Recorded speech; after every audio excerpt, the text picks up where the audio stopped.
आज भी प्राची को उम्मीद तो नहीं थी कि अमन कभी लौट कर आएगा। वो तो जानती भी नहीं थी कि अमन के सामने सारी सच्चाई आ गई है। वो नहीं जानती थी कि कल का सूरज उसकी जिंदगी में कौन सी नई किरण लेकर आने वाला है, या फिर कल फिर उसकी जिंदगी में कोई नया तूफान उसकी जिंदगी को उथल पुथल करने वाला है। कुछ नहीं जानती थी प्राची।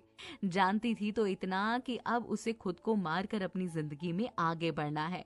अपने लिए ना सही पर अपनों के लिए उसे एक नई पहचान बनानी है, नई प्राची बनकर उभरना है, जो भले ही दुनिया के लिए मुस्कुराएगी लेकिन जिसकी मुस्कान हमेशा हमेशा के लिए कुर्बान हो जाएगी। ये सब अब उसे एक्सेप्ट करना था। उसे मानना था कि अब हमेशा हमेशा के लिए युग की होने वाली है वो। अब वो समझती भी थी कि खुद को इस बात को समझाना है। उसने कोशिश कर ली थी लेकिन अमन ने उसे कभी समझा ही नहीं था। और आज जब अमन के सामने सच्चाई आई थी तो उस मौके पर जिस पर ना तो वो प्राची को रोक सकता था और ना ही प्राची को किसी और का होने दे सकता था। क्या करने वाला था अब अमन, और क्या करने वाली थी अब प्राची? कैसे मिलाने वाली थी किस्मत इन दोनों का रास्ता, या फिर कोई चाल चलकर अलग होने वाले थे ये दोनों, या फिर कोई चाल चलकर अलग होने वाली थी इन दोनों की तकदीर? ये सब कुछ आपको आगे पता चलेगा। अमन भी प्राची की सगाई वाली बात को लेकर बहुत परेशान था। अब उसे समझ नहीं आ रहा था कि वो प्राची को रोके तो रोके कैसे, और इन हालातों में उसे जाकर कुछ कहना सही रहेगा क्या? ये सोचकर अमन बार बार अपनी करवटें बदल रहा था। पर फिर पता नहीं उसे क्या लगा, उसने झट से अपना फोन उठाया और फोन में प्राची का नंबर ढूंढकर प्राची को कॉल किया। प्राची अभी अभी ही सोई थी कि अचानक फोन की घंटी बजी तो वो चौंक कर उठी और अमन का नंबर देखकर हल्का सा घबरा गई। पर उसे लगा कि हो सकता है अमन को कुछ इम्पोर्टेंट काम हो, इसलिए उसने कॉल रिसीव करते हुए कहा, हाँ अमन बोलो, क्या हुआ? प्राची मुझे तुमसे कुछ बात करनी थी, अमन ने उदासी भरे स्वर में कहा। तो प्राची ने खुद को संभालते हुए जवाब दिया, हाँ बोलिए, आपको क्या बात करनी थी? और अगर आपको काम से रिलेटेड कोई बात करनी थी तो sorry sir, it's too late, हम कल बात कर सकते हैं। नहीं, मुझे काम से रिलेटेड बात नहीं करनी है, मुझे तुमसे कुछ पर्सनल बात करनी है, अमन ने हल्की सी आवाज में कहा। पर्सनल? सॉरी सर, आपने गलत नंबर डायल किया है। मैं आपकी फियोन्सी आयशा नहीं बल्कि लैम्प वर्ड शोरूम की मालकिन प्राची हूँ। आपको कोई गलत फहमी हुई है, आपने कोई गलत नंबर डायल कर लिया है, प्राची ने टॉन्ट भरी स्वर में कहा। प्राची मेरी बात सुनो, जैसा तुम समझ रही हो वैसा कुछ नहीं है, मैंने तो तुमसे कुछ बात करने के लिए फोन किया है। जी सर बोलिए, आपको क्या बात करनी है मुझसे? प्राची कम ऑन, तुम ऐसे क्यों बात कर रही हो? What do you mean by ऐसे क्यों बात कर रही हो? आप कौन सा मुझसे अच्छी तरह बात करते हैं?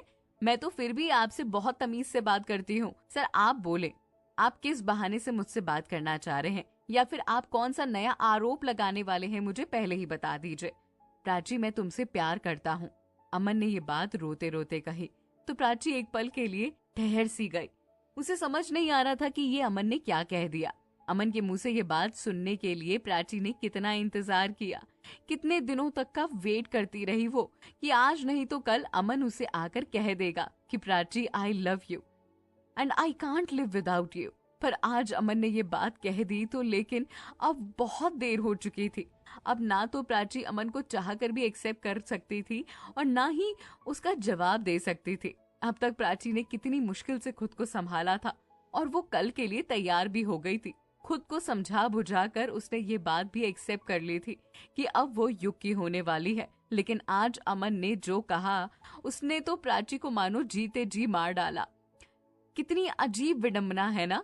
आज जब अमन को अपने प्यार का एहसास हुआ तो प्राची हमेशा हमेशा के लिए किसी और की होने वाली है। प्राची ने खुद को संभालते हुए हल्की धीमी आवाज में अमन को जवाब दिया, सॉरी सर, आपने गलत नंबर डायल कर दिया है। और इतना कहकर प्राची ने फोन काट कर फोन ऑफ करके बेड पर फेंकते हुए बिलक बिलक कर रोने लगी। क्या कर रही थी किस्मत उसके सामने? उसने अपनी जिंदगी में खुद को तड़पते हुए महसूस किया था। वो अमन से बहुत प्यार करती थी। वो कब से चाह रही थी कि आज नहीं तो कल अमन आकर ये बात कह दे कि आई लव यू। लेकिन अमन ने ये बात कही भी तो तब जब बहुत देर हो गई। क्यों किया अमन तुमने ऐसा? आखिर क्यों? अगर थोड़ा जल्दी आकर ये कह देते तो मैं ये सब कुछ रोक देती, लेकिन अब एंड टाइम पर कुछ भी रोकना मेरे हाथ में नहीं है। फिर क्या पता आज ये बात कहकर तुम कल मुकर गए तो मैं कहीं की नहीं रह पाऊंगी। ये सोचकर प्राची बहुत रो रही थी। अमन भी इस बात से हैरान था कि प्राची ने यूं फोन काट दिया, लेकिन वो भी जानता था कि प्राची को कितनी तकलीफ हो रही होगी। वो समझ रहा था कि प्राची किन हालातों से गुजर रही होगी। आज अमन बहुत असहाय महसूस कर रहा था, खुद को जिंदगी से हारा हारा सा उसे लग रहा था। अमन ने कमरे की लाइट जलती हुई देख अमन की मम्मी उसके पास आकर बोली, बेटा इतनी रात तक तुम सोई नहीं? मम्मी की बात सुनकर अमन ने रूखे स्वर में कहा, आप भी तो नहीं सोई? वो तो मैं नीचे बेसमेंट में लाइट ऑफ करने आई थी, तुम्हारे कमरे की लाइट ऑन देखी तो चली आई बस। वैसे तुम अब तक क्यों नहीं सोए? अभी सो जाऊंगा थोड़े टाइम में। बेटा सब ठीक तो है ना? अमन की मम्मी ने घबराते घबराते कहा। हाँ माँ सब ठीक है, आप टेंशन मत लीजिए, सब ठीक है। ठीक है बेटा तू जल्दी सो जाना। ये कहकर अमन की मम्मी वहाँ से चली गई तो अमन गुस्से में बेड पर लेटकर सोचने लगा कि अब वो क्या करे, कैसे रोके वो प्राची को, कैसे रोके वो प्राची और युग की सगाई को। और फिर वो खुद भी तो आयशा के साथ अपनी जिंदगी में आगे बढ़ने वाला था। उसे समझ नहीं आ रहा था कि अब वो क्या कहे आयशा को, क्या कहेगा वो, अपनी मम्मी को क्या कहेगा, वो दुनिया वालों को क्या कहेगा। अमन बहुत बड़ी दुविधा में था, वो खुद नहीं समझ पा रहा था कि उसे क्या करना है।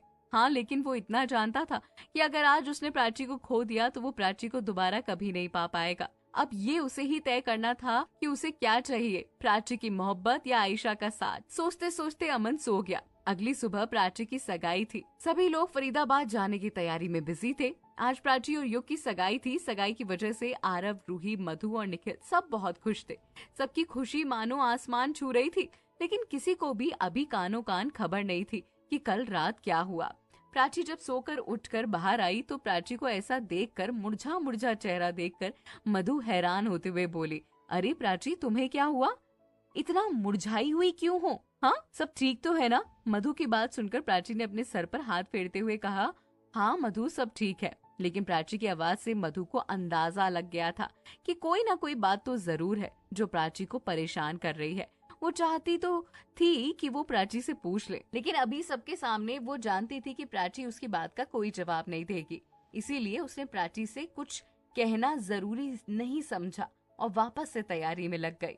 अब आगे क्या होगा, क्या पता चलेगा सबको, और क्या होगा प्राची का रिएक्शन, ये सारी बातें आपको पता चलेंगी। सगाई बहुत ही नजदीक आ गई है और ये एपिसोड कैसा लगा कमेंट करके जरूर बताइएगा।